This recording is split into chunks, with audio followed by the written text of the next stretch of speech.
Sir, ಈಗಾಗಲೇ ಒಂದಷ್ಟು ಬಾನು ಮುಸ್ತಕ್ ಅವರು ದಸರಾ ಉದ್ಘಾಟನೆಗೆ ವಿರೋಧ ವ್ಯಕ್ತಪಡಿಸಿರುವಂಥದ್ದು ಸೋಷಿಯಲ್ ಮೀಡಿಯಾದಲ್ಲಿ, ಮತ್ತೆ ಬಿಜೆಪಿ ಕೂಡ ಇದನ್ನ ಬಲವಾಗಿ ವಿರೋಧವನ್ನು ವ್ಯಕ್ತಪಡಿಸ್ತಾ ಇದ್ರು. ಈಗ ಅಧಿಕೃತವಾಗಿ ಆಹ್ವಾನವನ್ನ ಬಾನು ಮುಸ್ತಕ್ಗೆ ಸಿಕ್ಕಿರುವಂಥದ್ದು, ಏನ್ ಹೇಳ್ತೀರಾ ಈ ವಿಚಾರಕ್ಕೆ ಸಂಬಂಧಪಟ್ಟಾಗೆ? ನಾಡ ಹಬ್ಬಕ್ಕೆ ಮೈಸೂರಿನ DC ಹೋಗಿ ಅವರಿಗೆ ಶಾಲ್ ಹಾಕಿ ಪೇಟ ಹಾಕಿ ದಸರಾ ಹಬ್ಬಕ್ಕೆ ಮುಖ್ಯ ಅತಿಥಿಗಳಾಗಿ ಬರಬೇಕು ಅಂತ ಕೇಳ್ಕೊಂಡ್ರು.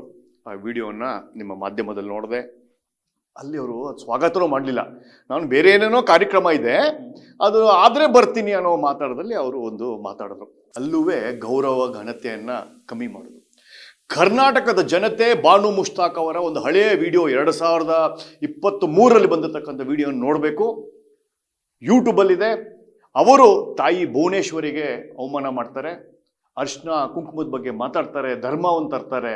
ನಾನು ಮುಸ್ಲಿಮಿಂದ ಬಂದಿರೋದ್ರಿಂದ ಅರ್ಶಿನ ಕುಂಕುಮ ಮಾಡಿ ನನ್ನ ಕನ್ನಡ ಅಲ್ಲಿಗೆ ಹತ್ರ ಬರೋಕ್ಕಾಗಲ್ಲ ಅಂಥೇಳಿ ಅಭಿಪ್ರಾಯ ಮಾಡ್ತಾರೆ.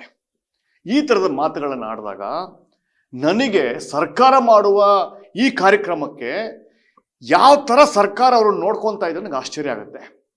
ಫೆಬ್ರವರಿ 3, 2025ಕ್ಕೆ ವಿಧಾನಸೌಧದಲ್ಲಿ 25 ಅಡಿಯ ನಾಡ ದೇವತೆ ಭುವನೇಶ್ವರಿಯನ್ನು ಇನಾಗ್ರೇಟ್ ಮಾಡ್ತಾರೆ ಮಾನ್ಯ ಮುಖ್ಯಮಂತ್ರಿಗಳು. ಆ ಮುಖ್ಯಮಂತ್ರಿಗಳು ನಿಮ್ಮ ದುಡ್ಡನ್ನ ತಗೊಂಡು 25 ಅಡಿಯ ಭುವನೇಶ್ವರಿ ತಾಯಿಯ ಸ್ಟ್ಯಾಚ್ಯೂನ ಇನಾಗ್ರೇಟ್ ಮಾಡಿ ನಮ್ಮ ನಾಡ ದೇವತೆ ಅಂತ ಹೇಳ್ತಾರೆ. ಅದೇ ನಾಡ ದೇವತೆಗೆ ಬಾನು ಮುಷ್ತಾಕ್ ಅವರು ಅವಮಾನ ಮಾಡಿದ್ದನ್ನ ನೀವು ಹೇಗೆ ಸಹಿಸ್ಕೊಂತೀರಾ? ನಾಡ ದ್ರೋಹದ ಕೆಲಸ ಅಲ್ವಾ ಇದು? ಈ ತಾಯಿಗೆ ಅವಮಾನ ಮಾಡಿದ್ದು ನಾಡ ದ್ರೋಹದ ಕೆಲಸ ಅಲ್ವಾ? ನನಗೆ ಆಶ್ಚರ್ಯ ಆಗ್ತಾ ಇರೋದು, ನಮ್ಮ ಈ ಓಲಾಟಗಾರರು ಅಥವಾ ಹೋರಾಟಗಾರರು ಅಂತ ಏನು ಕರಿತೀರಾ, ಅವರ ಮನಸ್ಥಿತಿ ಹೇಗಿದೆ ಅಂತ. ಉರ್ದು ಓಕೆ, ಹಿಂದಿ ಬೇಡುವಂತೆ, ತಮಿಳು ಬೇಡುವಂತೆ, ತಾಯಿ ಭುವನೇಶ್ವರಿನೇ, ನಮ್ಮ ತಾಯಿ ಕನ್ನಡವನ್ನೇ ಅವರು ಬೇಡ ಅಂತಿದ್ದಾರೆ, ಅರ್ಶಿನ ಕುಂಕುಮ ಬೇಡ ಅಂತ ಇದ್ದಾರೆ. ನಮ್ಮ ಹಾಕುವ ಶಾಲು ಕನ್ನಡ ಸಂಕೇತವಾಗಿರ್ತಕ್ಕಂಥ, ನಮ್ಮ ಬಾವುಟದ ಚಿಹ್ನೆ ಆಗಿರ್ತಕ್ಕಂಥ ಅರ್ಶಿನ ಮತ್ತು ಕುಂಕುಮನೇ ಬೇಡ ಅಂತ ಇರಬೇಕಾದ್ರೆ ನೀವು ಎಲ್ಲೋ ಅದ್ರ ಬಗ್ಗೆ ಅಪ್ಸ್ವರ ತೆಗಿಲಿಲ್ಲ.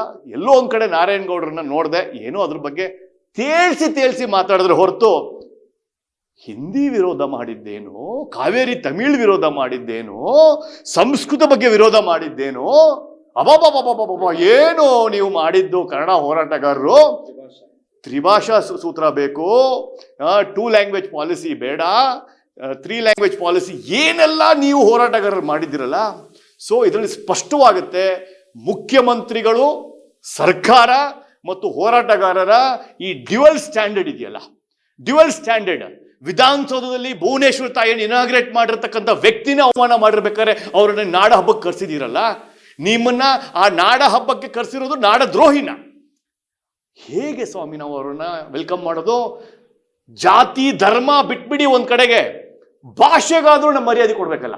ಭಾಷೆಗೆ, ನಮ್ಮ ಭಾಷೆಗೆ ಮರ್ಯಾದೆ ಕೊಟ್ಟವರನ್ನ ಅಲ್ಲಿ ಕೂಡಿಸ್ಬೇಕು ಅನ್ನೋದೊಂದು ಸ್ವಲ್ಪ ಆದ್ರೂ ಕಿಂಚಿತ್ತು ಕಾಮನ್ ಸೆನ್ಸ್ ಇಲ್ಲದೆ ಇರತಕ್ಕಂಥ, ಕೇವಲ ವೋಟ್ ಬ್ಯಾಂಕ್ ಪಾಲಿಟಿಕ್ಸ್ಗೋಸ್ಕರ ಬಾನು ಮುಷ್ತಾಕ್ ಅವರನ್ನ ಕರೆದಿರೋದು ತುಂಬಾ ಹಾಸ್ಯಾಸ್ಪದ. ಮತ್ತು ಅವರ ಡ್ಯುಯಲ್ ಸ್ಟ್ಯಾಂಡರ್ಡ್ ಅನ್ನ, ಸರ್ಕಾರದ ಡ್ಯುಯಲ್ ಸ್ಟ್ಯಾಂಡರ್ಡ್ ಅನ್ನ ಎಕ್ಸ್ಪೋಸ್ ಆಗ್ತಾ ಇದೆ. ಎಸ್ಪೆಷಲಿ ಹೋರಾಟಗಾರರ ಡ್ಯುಯಲ್ ಸ್ಟ್ಯಾಂಡರ್ಡ್. ಹಿಂದಿ ಬೋರ್ಡ್ ಏನು ಬಣ್ಣ ಹೊಡೆಯೋದೇನು? ಕಾವೇರಿ ಬಂದಾಗ ತಮಿಳ್ನವ್ರನ್ನ ಬೈಯೋದೇನು? ಬಿಹಾರಿಂದ ಬಂದಿರೋರು ಗುಜರಾತಿ ಅಂತ ಹೇಳೋದೇನೋ, ಪಾನಿಪುರಿ ಅಂಗಡಿ ಅಂತ ಹೇಳೋದೇನೋ? ಭಾರತದ ದೇಶದ ಪ್ರತಿಯೊಂದು ಪ್ರಜೆ ಕುಂಕುಮ ಹಚ್ಕೊಂಡು ಕನ್ನಡ ತಾಯಿಗೆ ನಮಸ್ಕಾರ ಮಾಡ್ತಾನೆ. ಅವ್ನು ಕನ್ನಡ ಬರ್ದೇ ಇದ್ರೂ ಪರವಾಗಿಲ್ಲ, ಅವ್ನು ನಮಸ್ಕಾರ ಮಾಡ್ತಾನೆ. ಆದ್ರೆ ಇದೇ ಬಾನು ಮುಷ್ತಾಕು ನಮಸ್ಕಾರ ಮಾಡಕ್ಕೆ, ಕುಂಕುಮ ಹಚ್ಕೊಳ್ಳಿಕ್ಕೆ ಅರ್ಶಿನ ಕುಂಕುಮ ಬೇಡ, ಭುವನೇಶ್ವರಿ ತಾಯಿ ಬೇಡ ಅಂತ ಹೇಳ್ತಾನೆ. ಹಿಂದಿಯವನು, ಗುಜರಾತಿಯವನು, ಮಾರ್ವಾಡಿಯವನು, ಮರಾಠಿಯವನು ಭುವನೇಶ್ವರಿ ತಾಯಿಗೆ ನಮಸ್ಕಾರ ಮಾಡ್ತಾರೆ. ನೀವೇ ಯೋಚನೆ ಮಾಡಿ, ಇದರಲ್ಲಿ ದೇಶದ್ರೋಹಿ ಯಾರು, ನಾಡದ್ರೋಹಿ ಯಾರು ಅಂತ. ನಿಮಗೆ ಉರ್ದು ಮಾತಾಡೋರೇ ಬೇಕು ಅಂತ ಹೇಳಿದ್ರೆ ನಿಮ್ಮ ಕನ್ನಡ ಹೋರಾಟಗಾರ ಕೇವಲ ನಾಟಕ ನಾಟಕ ನಾಟಕ. Karibasaveshwara agri India private limited ರವರ ನಂಬರ್ 1 ಸ್ಪ್ರಿಂಕ್ಲರ್ ಪೈಪ್.